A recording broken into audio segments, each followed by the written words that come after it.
This is a final hearing involving the Caesar child. Ms. Gutierrez is with us for the department. Ms. Wiggins is with us representing the child. Ms. Lucero is with us representing the father, Mr. Caesar, who is with us. Ms. Grant is with us representing the mother, Ms. Riojas, who is with us. And Ms. Archer is with us. She was appointed guardian ad litem for mother, Ms. Riojas. She's with us. I have Amy Bailey and Sean Ryan in the waiting room. Amy Bailey will be my first witness, Your Honor, and Sean Ryan is the caseworker on the case. Okay. And Your Honor, before we get started, could the attorneys have a breakout room? We went to mediation and we were kind of getting close to a possible agreement, and we've had a couple of emails go back and forth before this hearing. So I was going to see if we have an agreement or not. Sure, we've got an hour, so yeah, I'll do that. And let me, I've read the reports based on Ms. Gutierrez. Based on the report I've read, I assume that the department has abandoned the pleadings, the middle ground. Yes, Your Honor, we have. We are abandoning that pleading as well as the termination grounds. We are not seeking termination of either parent today. Okay, so we can go forward. We don't have to wait the 180 days since you've abandoned the middle ground. So, okay, I'll put you, all the lawyers in a breakout room. Okay. And we will see y'all when you come back. Let me get y'all checked off here. Thanks. Okay, it looks like we're all back. Where do we stand? Your Honor, I think Mr. Caesar would just like to go forward and just see what you rule. Okay. All right, then I have no one in the waiting room. Ms. Gutierrez, you can call your first witness. Thank you, Your Honor. The department calls Amy Bailey as its witness. Okay. This case opens with a critical hearing involving baby Kingston Caesar. The court gathers multiple attorneys, representatives from Child Protective Services, and a guardian ad litem. Early in the proceedings, we learn that the department is no longer seeking termination of parental rights, but instead focusing on the child's immediate safety. This sets the stage for a contested hearing. The mother, Desiree Rios, is represented, the father, Darian Caesar, is present, and both sides must answer to troubling allegations. At the heart of this matter is whether Kingston can remain safely with either parent or whether state intervention is necessary for his well-being. Investigator Amy Bailey testifies regarding her involvement in the case. She explains that the department received a referral immediately after Kingston's birth due to respiratory complications and the mother's Riojas? Yes. And the alleged father, Darian Marquise Caesar? Yes. Thank you. And is the date of birth of Kingston November 4th of 2024? Yes. When did the department receive its intake on this child? Excuse me, I received the intake on November 5th, 2024. And what were the intake allegations? A neglectful supervision of Kingston by Desiree Riojas. And what were the details provided in the intake? That Kingston was born at Moore County Hospital and had to be transferred to Amarillo to BSA Hospital for respiratory issues. And that Ms. Riojas had tested positive for methamphetamines on October 10th, 2024. And based on receiving that intake, Teresa, I'm sorry. I had a dog situation. Could she just repeat that answer, please? Can you go ahead and repeat that answer, please, Amy? Yes, the allegations were neglectful supervision of positive drug test for methamphetamines just weeks earlier. Bailey outlines the safety plan designed to allow Desiree to keep custody under strict supervision. However, cracks in this plan quickly surfaced. The testimony paints a concerning picture of neglectful care and lapses in judgment, such as unsafe sleeping arrangements. These early findings become a pivotal moment, demonstrating that while the department initially tried to avoid removal, Desiree's actions undermined those efforts. The hearing dives deeper into Desiree's behavior under supervision. Kingston Riojas by Desiree Riojas, that he was born at Moore County Hospital and had respiratory issues and was transferred to BSA Hospital in Amarillo, and that she had tested positive for methamphetamines on October 10th, 2024.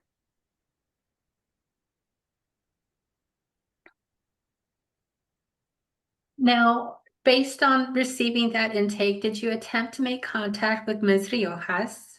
Yes, I did. And did you first speak with her by phone on November 6th of 2024? Yes, I did. And did she invite you into her apartment? Yes, Okay, so from the phone, you made in-person contact, is that correct? correct. All right, and what did Ms. Riojas state regarding her history with the department? She acknowledged her previous history. She acknowledged that she had two previous children. One, her oldest daughter, was placed with her parents. She had another child later that she gave up for adoption. Okay, and did she agree to have a family team meeting regarding Kingston? Yes, And was that family team meeting held the next day on November 7th? Witnesses describe her rough handling of Kingston, frustration during care, and unsafe practices, such as placing blankets in his bassinet, despite warnings of suffocation risks. These observations build the department's argument that Kingston's safety could not be guaranteed in her care. Most damaging was Desiree's violation of the safety plan by moving back into her own apartment with the child, unsupervised.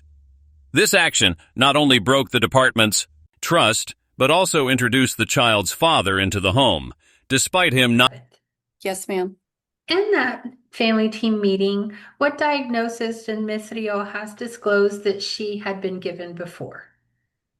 That she had been diagnosed with bipolar. Okay, did she say whether or not she was on medication at that time? She was not on medication at the time. Did she express a willingness to work services with the department during that meeting? Yes, she did. Okay. And based on her wanting to work services, what did the department do to ensure the safety of the child? We implemented a safety plan with Ms. Riojas and a friend of hers, Miss Adams. Ms. Riojas agreed to move in with Miss Adams and be supervised at all times with Kingston. And did Ms. Riojas also state her intent to get drug treatment at Senecor? Yes, Okay, thank you. Now, once that safety plan was in place, was Kingston released to the released from the hospital to Ms. Riojas? yes. And who else was that safety plan made with? Miss Riojas's friend, Brenna Adams. And can you give us more details on that safety plan? For example, the 24-hour super. Not being approved under the safety agreement. A turning point emerges when Investigator Bailey recounts her first meeting with Darian Caesar, the alleged father. Until that moment, Desiree had denied his involvement. Caesar expressed shock at the case, claiming he was unaware of CPS concerns. While he appeared willing to step up, the department's background check raised red flags. His stepfather faced a murder charge, casting doubt on the safety of his household. This revelation complicated matters significantly. Though not accused of wrongdoing himself. Supervision. Yes, that Miss Riojas agreed to move in with Miss Adams to be supervised with Kingston 24 hours a day. Okay. However, on November 14th, let me ask a different question. Following that family team meeting and implementing that safety plan, did y'all meet with Desiree and Kingston and Brenna on November 14th of 2024? Yes, we did. And was that with the family-based safety services worker? Yes. Can you briefly tell us what the family-based safety services program is? It's a program where the worker goes in and works with the family in the home to prevent removal of the child. They help connect the family with resources that are needed to help strengthen their family. Okay, and so was this meeting with the family-based safety services worker, you and Desiree, Kingston, and Brenna, was that a part of having Ms. Riojas in that family-based safety services program? Yes. And was that an effort to avoid removal? Yes. During that meeting, what concerns did you observe about Desiree with Kingston? Caesar's lack of established stability and his association with a concerning home environment prevented the department from immediately considering him a viable caregiver. Bailey's testimony underscores the department's attempts at reasonable efforts to avoid removal. A family team meeting was held, relatives were considered, and services were offered. Yet the violations of the safety plan and the presence of drugs and mental health concerns left the department with little choice. Importantly, Caesar was labeled the non-offending parent, but his unsteady circumstances meant the child still could not. The manner in which she was holding Kingston, he would pull his hands up to his face and she would pull him down in an aggressive manner. The bassinet that Kingston was supposed to sleep in was observed to be full of laundry, his infant carrier. So during the meeting, the family-based worker, Andrea Lewis, had her remove everything out of the crib and explain the concerns of, that he needs to be in a crib by himself without any blankets or pillows. She stated that he was already rolling over and that she would put a blanket in there to keep him from rolling. And worker Lewis advised her that that was not appropriate, that she could not put anything into the bassinet with him. And regarding Desiree's demeanor towards the child, were there points where you felt that she was frustrated? Yes. Okay. And did you observe her as well aggressively moving the child's hands away from his face? Yes. Okay. Now, following that meeting, or was it during that meeting that you asked Desiree to do an oral swab? It was during that meeting. Okay. And what occurred when you asked her to do the oral swab? Be placed with him. The judge listens carefully as attorneys emphasize this point. While neither parent is stripped of their rights, the department insists that Kingston's immediate protection outweighs parental preference. When permanency specialist Sean Ryan takes the stand, the focus shifts from the investigation phase to reunification efforts. Ryan explains that both parents completed most of their required services. The mother worked diligently through treatment, counseling, and parenting programs. Caesar also complied, except for one domestic violence-related evaluation. At first glance, progress seemed promising. Both parents demonstrated prowess per care during supervised visits. However, cracks soon reappeared. The moment Kingston was returned home, Caesar moved out, leaving Desiree to shoulder all responsibility. She agreed to complete the test, and during the test, she was moving the swab around in her mouth, said that it felt different or felt funny, and was kind of what appeared to be chewing on it, and it ended up breaking off of the stick. And so I had her expel the piece into the tube, the collection tube. Okay. And then following that, did you later on November 15th, 2024, let me rephrase that question. What led to the department determining that removal was necessary for the child? After we had left the home on the 14th from the family-based assessment, worker Lewis received information that Miss Riojas had left Miss Adams' home and had returned to her own apartment with Kingston. His absence, limited visits, and lack of support became central to the department's case. Sean Ryan testifies about Caesar's ongoing instability.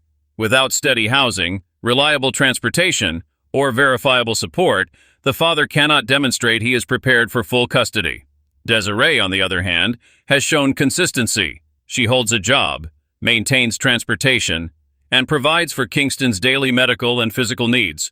The court listens as Ryan stresses that an unknown environment cannot be considered safe for a child.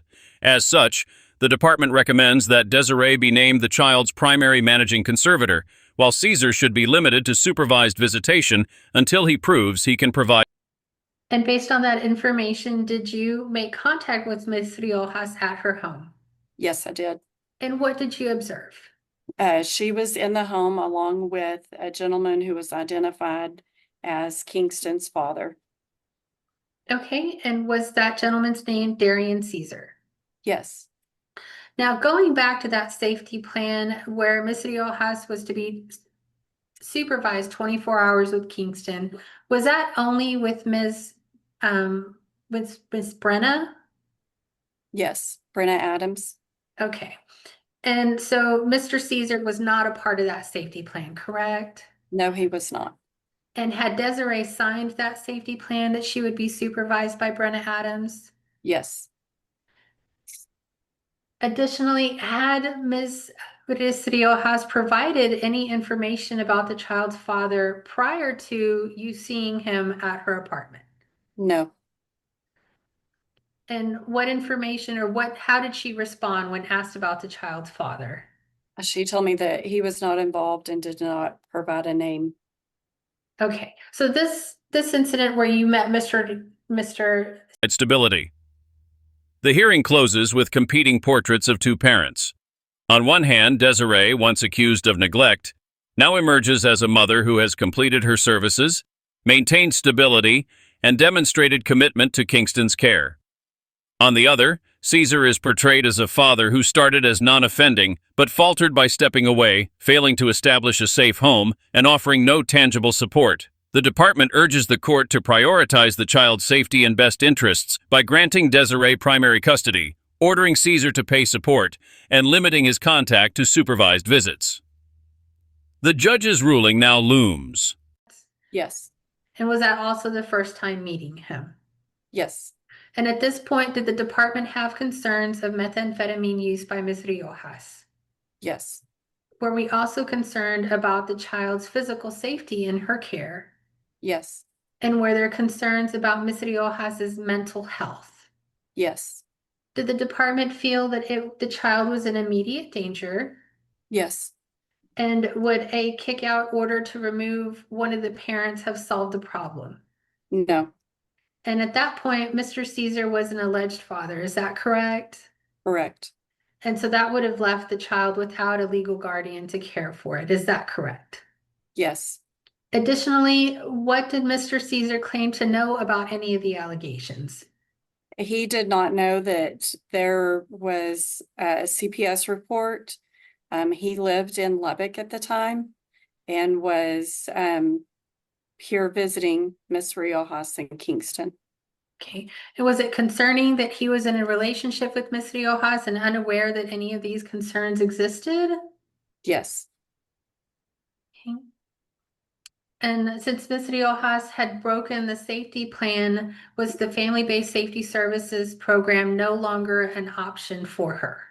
yes, And as well, a parent-child safety placement would not have solved the immediate danger to the child, is that correct? yes. Can you please describe the department's reasonable efforts to prevent removal? We had put in a safety plan well, first of all, we had a family team meeting that involved her, Miss Riojas, and her parents, as well as her support, Brenna Adams. We had implemented a safety plan so that Kingston was able to remain with Miss Riojas and attempted to offer family-based services to mitigate the risk in the home. Now, what occurred, as far as reasonable efforts to place the child with the other parent, Mr. Caesar, again, he was an alleged father, not an adjudicated one, is that correct? Yes, And also, when we discussed the possibility of placing the child with him, had he moved in with Ms. Riojas? no, when the night of removal, he was here visiting. He told me that he lived in Lubbock with his parents. Okay. And what concerns were there with his living at home with his parents in Lubbock? I believe it's his stepfather, had a murder charge. That was the main concern.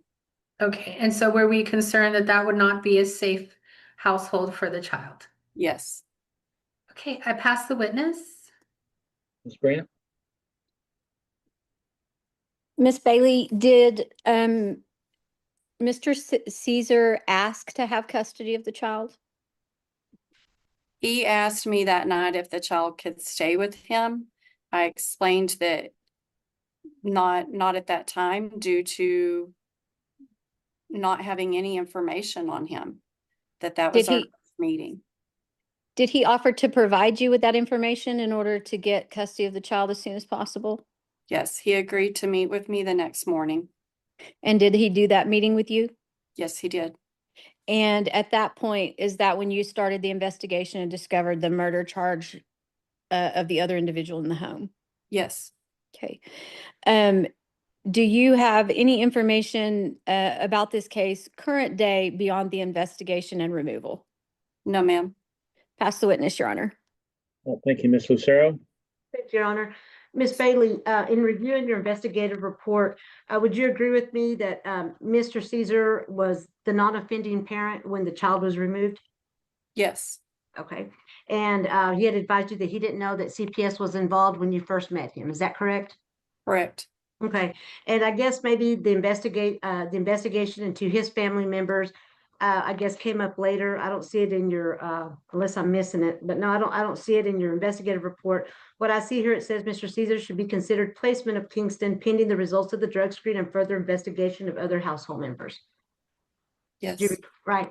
And then I guess later on, y'all made the, you made this report, I guess the 15th of November.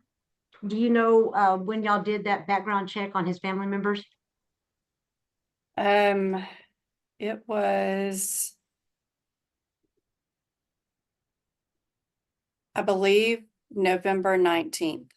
November. So after the report, okay. Did you ever, did you reach out to Mr. Caesar and let him know that, that if he was, that there were concerns about one of his family members? Yes. And he had also said that he was at that time going to move here and reside with Miss Riojas for the time being. Okay. Did he advise you that he wanted to move in with Ms. Riojas? Well, granted, because they had a prior relationship, but also to help her and they could maybe work together to get Kingston back? Yes. I'll pass the witness. All right, thank you. Ms. Archer, I have no questions, Judge. Ms. Wiggins. I have no questions. All right. Anything further of this witness? No, Your Honor, we ask that she be released. All right. Thank you, Ms. Bailey. I've released you so you can go about what's left of your afternoon. Thank you. And the department calls Sean Ryan as its witness. All right. Who do you work for? I work for St. Francis Ministries. And are you the assigned permanency specialist on this case? Yes, ma'am. And let's see, recently we filed a second supplemental petition. Is that correct? Yes, ma'am. Your Honor, I ask that the court take judicial notice of that name correction for the child as Kingston David Caesar Riojas. All right, so noted. Thank you, Your Honor. Sean, can you tell us what a permanency specialist does? I act as a caseworker on this specific case. I make sure the parents are complying with their family plan of service, do checkups on the kids, visits, things like that. And do you also help the parents reunify with their children? Yes, ma'am. And did the parents in this case, did the mom work all of her services? Yes, ma'am. And did she demonstrate changes in her parenting to create a safe environment for the child? Yes, ma'am. And did the father work all of his services? I'll accept it. A BIP evaluation. Can you tell us what BIP stands for? Batters Intervention Program. And it's just to address domestic violence issues that may have been in the past or in regard to the case.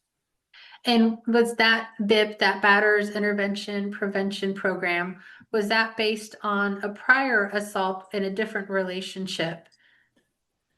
Yes, ma'am. Based on Darian's history. Your Honor, I'm So- going to object to hearsay. Overrule. Okay, so in regards to Ms. Riojas, there's no domestic violence concerns between Mr. Caesar and Ms. Riojas, is that correct? That's correct. Okay, Thank you. And did Mr. Caesar also demonstrate that he could take care of the child in his visits? Yes, ma'am. He did a good job in his visits. They both did their visits together at the time when they were having supervised visits. And the child was reunified in the home where they were both residing. Is that correct? Yes, ma'am. However, what occurred on the day the child was reunified into the home? When I was driving over there to Darian's, well, I should say Desiree's apartment. I had texted Darian to wait there. He told me he was going to be leaving soon, just to visit a friend. I told him to wait there because I needed to, give him the placement paperwork and everything. I told Desiree that she's allowed to go pick up Kingston from his placement, so we could um, so we could put him back with Desiree and Darian. And then Desiree called me the next day saying that Darian left that night. Okay. Since he has left, to your knowledge, how many times has he visited the child in person? Desiree told me that he last visited Kingston 2 months ago. Okay. And do you have the date? What is the date that the child was actually placed in the home? May 25th, I believe. No, 28th. I apologize. May 28th of 2025? Yes, ma'am. Okay. If you'll wait until I finish my question before answering, okay? Oh, I apologize. That's okay. And does Ms. Riojas also have or give visits to Mr. Caesar by FaceTime or video call? Yes, ma'am. However, has she stated that she's the one that initiates those calls? Objection leading, Your Honor. Sustain. Who initiates the calls, the video calls for Darian to see the child? Desiree reported to me that she does. Okay. What has Desiree reported as far as Mr. Caesar's involvement with the child since he has moved out? Well, Desiree told me that she provides pictures. She FaceTimes him from time to time. Gives Darian an update on how Kingston is. But that Darian hasn't had a chance to come up to see Kingston for face to face. Okay. How much support, to your knowledge, has Darian given Desiree since he moved out for the care of the child? None. Okay. To your knowledge, has he taken the child to any of his doctor's appointments? Can you speak louder? No, ma'am. Sorry. Okay. So is it fair to say, actually, let me ask as an open-ended question. Who is the primary caretaker of the child? Desiree Riojas. Who takes care of the child's daily needs for his physical needs as well as his medical needs? Desiree Riojas. Who follows up with any of his medical requirements? Desiree. Okay. Who ensures that the child is fed and sleeps well and is in a safe environment? Desiree. Are we asking the court today to name Desiree Riojas as the primary managing conservator?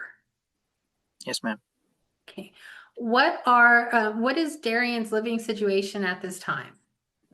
Darian reported to me that he is living with a friend in Colorado City. Has he provided that friend's name to you? No. Has he provided any background information on the friend? No, at this time I don't know who lives there. Has he stated whether or not he intends to stay at that apartment or that place of living long term? I believe it's just temporary at the moment. What concerns do we have about the home stability of Darian Caesar? We don't know who lives in that home, the background, the criminal history, if there is any there. We would need to run background checks on people that live there. And then as far as Darian having his own form of transportation and a job to support Kingston. So does he have his own transportation? Not at the moment. He reported to me that his car is currently in the shop right now. Okay. And he doesn't have a stable living environment. Would you agree? Yes, ma'am. Okay. So it sounds like as far as stability, to have a specific place to take the child, a car to transport, and knowledge of whether or not that home is safe, it sounds like that's just a really big question mark. Would you agree? Yes, ma'am. Would you also agree that an unknown environment cannot be determined to be a safe environment? Correct. Okay. Are we asking the court to order Mr. Caesar to pay child support? Yes, ma'am. And should that child support be based on minimum wage? Yes, ma'am. To your knowledge, does Mr. Caesar have any other children? No, ma'am. Okay. Are we also asking the court to order him to pay cash medical support? Yes, ma'am. Is it your understanding that the child will continue to be covered by Medicaid once the department is dismissed out? Yes, ma'am. What type of visitation do you think Mr. Caesar should have with the child? Supervised visitations with Desiree Riojas until the stuff that is, like I said, his job, his everything like that is figured out, and Desiree deems it fit for him to be able to take him. Okay, so in the absence of an agreement between Desiree and Caesar, we're asking the court to order supervised visitation for Mr. Caesar. Is that correct? Yes, ma'am. Okay. And would that be in the child's best interest? Yes, ma'am. Now, in order for Mr. Caesar to be named a possessory conservator, we have to rebut the parental presumption that he should be named a joint managing conservator. Or do you understand that? Yes, ma'am. Do you believe that it would be contrary to the emotional well-being of the child for Mr. Caesar to be named the managing conservator? Yes, ma'am. Would that be due to the absence that he has had in the child's life since the child was placed back home? Correct. Would it also be due to his lack of involvement, not only in visiting the child, but also just in the medical care for the child? Yes, ma'am. Okay, I pass the witness. Ms. Grant? Mr. Ryan, do you have any concerns about Desiree Riojas if she were to be named sole managing conservator? No, ma'am. And do you believe that Desiree has demonstrated an ability to offer the father the opportunity to be involved in the child's life? Yes, ma'am. Do you believe that she is currently providing a safe and stable environment for the child? Yes, ma'am. Does she hold a job consistently? Yes, ma'am. She has consistent transportation? Yes, ma'am. And she completed all her services in this case? Yes, ma'am. And in regard to the father, do you believe that, strike that, let me start again, Your Honor. Mr. Ryan, do you believe that it is in the best interest of the child for the father to pay the child support requested? Yes, ma'am. And has the father contacted you recently? Yeah, he maintains contact with me once a month, or a Once a couple month? times a month. Yes, ma'am. Okay. He maintains contact with me. Thank you. And how long has he been telling you that his transportation has been in the shop? I believe it's been a couple months now. Okay, so we have heard for a couple of months that he's trying to get his transportation fixed and he's not been able to accomplish that, correct? Yes, ma'am. And having reliable transportation would be important if he were to have anything other than supervised visitation with Kingston. Would you agree? Yes, ma'am. And do you know whether he has suitable accommodations or supplies to have Kingston without supervision? I'm sorry, you cut out a little bit. Can you repeat the question? My apologies. Do you know if the father has reasonable supplies and necessities to be able to have Kingston unsupervised? I don't. Pass the witness, Judge. Thank you, Ms. Lucero. Mr. Ryan, you were here when Ms. Bailey was testifying, correct? Yes, ma'am. Okay, all right, and she had stated that I believe Ms. Riojas had self-reported that she'd previously had been diagnosed bipolar. Yes, ma'am. I heard that. Okay, and at that time, whenever CPS became involved in the child in her life, she wasn't on any type of medication. Is that correct? From what I know, no, ma'am. She was not on anything. Okay. And what about now? Is she on any type of medication, or does she see a doctor on a regular basis, or do you know? I don't know. Okay, so during the pendency of this case and before the child was placed back with Ms. Riojas, did the department follow up onto whether or not the bipolar diagnosis was correct, or if she was taking required medication? Can you repeat the question one more time, ma'am? Yeah, it wasn't a very good question. During the pendency of this case, did the